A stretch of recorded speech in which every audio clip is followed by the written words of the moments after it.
obviously, first couple of weeks here as a Sun Devil, what are the things that you've been attacking first? Well, I think you hit the ground running in recruiting right nowadays. We got here pretty fast.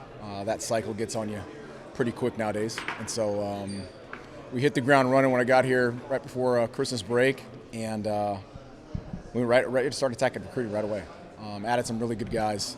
Tried to eval the roster as fast as I can without having seen any guys. They're all on Christmas break and away, and I can't see them move. And then when we did get in the office, got to meet the staff and kind of really plug into them and try to get a chance to meet them as people, coaches, and get an idea of where they're coming from and what their backgrounds are, and really try to align. I think that's a huge part of what I've got to get done is align myself with the rest of the group, and that's been fun. What's your early kind of impression? Obviously, not having to see these guys in a practice setting, but just kind of view the offensive talent that you have here. Well, it's hard to tell. I mean, we've had 1 week of workouts where I get to see the guys run around in t-shirts and shorts, and that's always pretty fun and exciting when you see them just running on air. And got some film clips of last year. A lot of guys that are on this roster that are really exciting to think about. Many of them didn't play. We've added a lot of new talent, but I think the coach has done a really good job recruiting and started a foundation for an explosive offense that I think could be physical and take a lot of pride in the way they work. And we've added some important pieces. We've gotten bigger, I think, for the most part. We've added some elements at the skill position, added some at the quarterback position, the running back, that I think can make the offense really go. Coach Gillingham sort of mentioned how you guys have similar belief systems, a will to win, to create a culture here at ASU. So was that kind of one of the determining factors that led you to? Yeah, that's a great question. I think that any time, especially when you get, I have to call myself a veteran because I feel old. Anytime you're going through this process like we did, that you start trying to align yourself maybe with some different things when you're looking for where you want to land. And I think when we first started talking, me and Kenny realized right away we shared some common thoughts, some common beliefs, both on and off the field. And I think that was really fun to hear. It was really exciting. It was authentic, and that was important to me.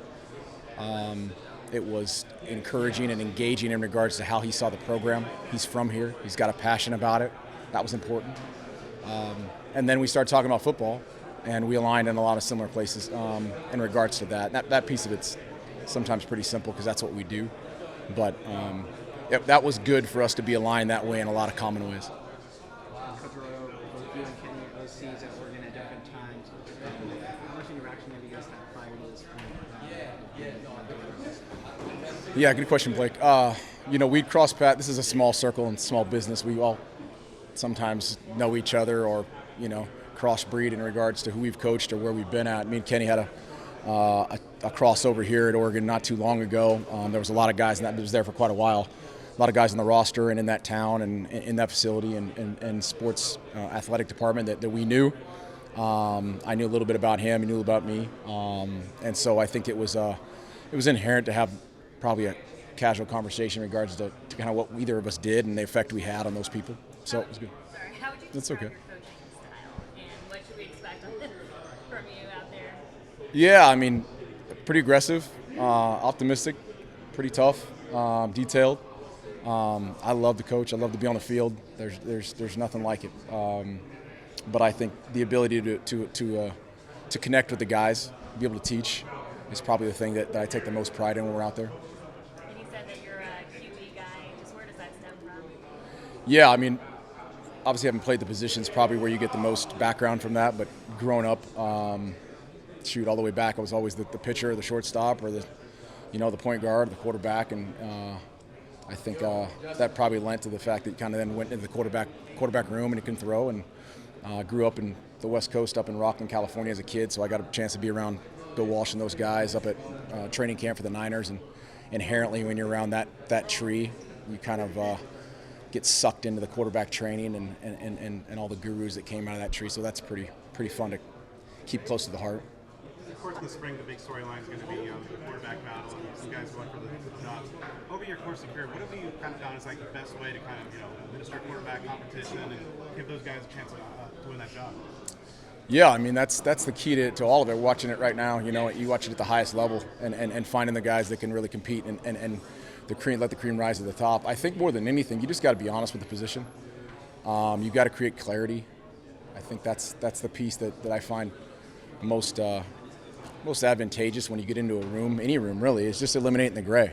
I think all of us inherently as humans want an opportunity to know what we need to do, how we need to do it, and when we didn't do it, what we didn't do right. And I think that the quarterback position is vaulted as it is. It doesn't have to be any different. I think that having an open competition that everybody knows what it's about and how to do things is fair. Being very clear on what needs to get done, giving them feedback. I think that's a lot of places that a lot of teachers miss on, is that they don't close the loop. They give you all the things you need to do, and at the end, they just don't really get down to correcting it the right way. Being humble and authentic in my regard and what I can do better is a big piece of teaching and coaching. So I think I'm up front with those guys in regards first to what I can do better, in regards to help them if something's not working out. It's not a me thing, it's a we thing. You know? What's your assessment of the quarterbacks you've got in your room? I can't wait to see. Right now, they look great in t-shirt and shorts. We haven't thrown a ball. We haven't talked a whole bunch of stuff. There's not many meetings yet, but I think overall, I say that with tongue in cheek. I think the thing I'm most excited about is I have met them as humans, and I think there's a piece there with those guys that I feel like they connect well. They want to be connected with. I think they're good people. I think they're hard workers. I think it's important to them. I don't think, I think at the end of the day, at that position, you need to be smart and tough and productive. And the productive piece we won't know yet, but I do know that they've been smart in regards to making the decisions in regards to being on time and doing things right. They seem like resilient guys. That's something I think you grow into as you get older. But I'm excited because I think they're all competitive and they have a spirit about them and obviously some things on film that you're going to like. And Coach, on the aspect of competition, but also development, you and Kenny have both developed a lot of good quarterbacks. Justin Herbert with you, and then Kenny with a lot of other guys. Yeah. What are the important pieces to developing a quality level quarterback? Yeah, I think that's probably probably the big question for all of us in this business. I think first of all it's the evaluation process, being able to find out the external pieces about that person. How they think, whether it's you're recruiting Jared Goff or you're Justin Herbert or the Nick Mullins or the Bo or whoever. It's finding out how they tick, finding out what they're wired, how they compete, what's important to them, how you can connect with them. Obviously, being able to manage the game, whether it be physically, in their arm slot or the ability with their feet, being productive, making good decisions, what they do well.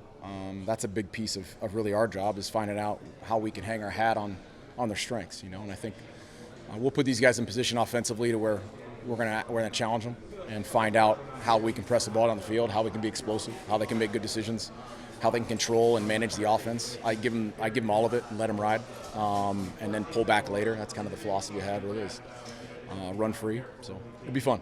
I'm sorry if I missed this question. That's what okay. attracted you to ASU? What made this the job that you wanted to work for Kenny Dillingham and you wanted to come here? Yeah, good question. So we had an awesome year to kind of travel around and see a lot of people that I've been connected with the last 20 years, NFL and college.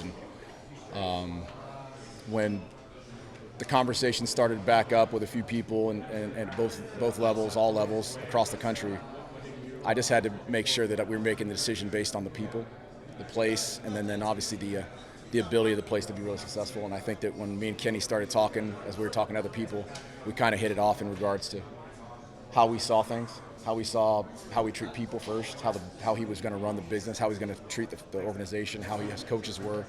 I know enough people in this business where I can make a couple calls and usually we can get a feel for each other and who's working around. So we really hit it off in that regard. Then we started talking football, and that really was the easy part, Can you mention that coaches like Todd Monken and Carter had some high points for you? To what extent were you aware of that in the process of talking with Kenny about the position or how that started playing out? Yeah, those are flattering names, obviously, because you spend a lot of time in your career, building relationships with people who, wherever they affected your life, hopefully that when someone calls for you, they call back and they have hopefully some good things to say. Guys like Todd Monken, Dirk Cutter, Chris Peterson, Mike Gundy, Jeff Tedford. I mean, the list goes on of guys that I've really tried to keep a long, steady relationship over the course of my entire life or career. When those guys take a chance in their day to call, when someone calls for you, it's very humbling. But it reminds you why you build relationships and why you take the time, why you spent the money as a GA to go travel and watch someone and sit in a room and sleep in a Motel 6 or your car hang out and learn, and at the end of the day, treat people right. And I think those guys are perfect examples of people I respect, and when it's reciprocated, it's pretty special. What qualities should people expect of a Sun Devil offense? One more time, I'm sorry. What qualities should people expect of a Sun Devil offense? Yeah, I mean that's what I'm most excited about seeing. I mean, an explosive offense is what we're used to capable of doing. There's a good balance usually that we've had. The whole thing's revolved really around the personnel. I get to see who we've got. Looks like we've got some weapons that we're pretty excited about. It looks like we've got some linemen up front that we can really challenge the front with. I think you've got to control the game to be successful in the long run. You can be flashy for a little bit, but that usually comes back and haunts you later in the stages of the big games, whether it be playoffs or whatever it may be, big goal games. You've got to be able to control the game, and I think being physical and run the football, play action, but being explosive is a big piece of our offense. Playing fast with tempo is a big piece of our offense. So plug the personnel in and let it ride is really how we're going to let it roll. What are your early thoughts on your offensive assistants? Yeah, great question. You know, when you're choosing the school and the head coach, you're also choosing who's there with them, you know, and I think there's a little advantage to being around a long time again because I know where those guys have been or who they've been with. So, you know, Coach T. Saga's been around for a while. I've known quite a few people who worked with him. He worked with one of my biggest mentors, Coach Tedford, for a long time. I knew a lot about Saga. I've known Jason and Sean since recruiting their high schools back when I was recruiting. I've known them for a long time as people and coaches. Coach Samples I've known from the guys he's bounced around in Texas where I've recruited for a really long time. So, you know, you end up knowing, have a little bit of piece of glance into the room, and it's pretty cool when you feel good about those guys. And all those guys have been really excited about the time we've sat down and started really developing the playbook. So I think those guys are awesome. Coach, as a former head coach at UNLV, what did you learn most from that head coaching experience, and how that you'll be able to apply that now in the game? Gosh, there's books about that now, right? It's like you definitely don't know what you don't know, and I think that I look back on that really happy about the engagement and the time we put into it. I think that there's a lot. You spend your whole career studying for that role. What you don't study for is COVID and all the stuff that happens and things like that. And I think that you got to take that with a grain of salt and find out that there's so many things that you got from it. I mean, the way that you demand, the way that you detail, the organization, the way that you got to be steady every day. It's so much bigger than you. You know, I think that's helped being a coordinator for so long. It's helped stepping into the role we're in now. It's a collective effort. There's so many moving pieces, and you just got to be able to step back and make sure you're trying to manage them all the best you can. So it was an awesome experience for me, and we're going to be fantastic because of it.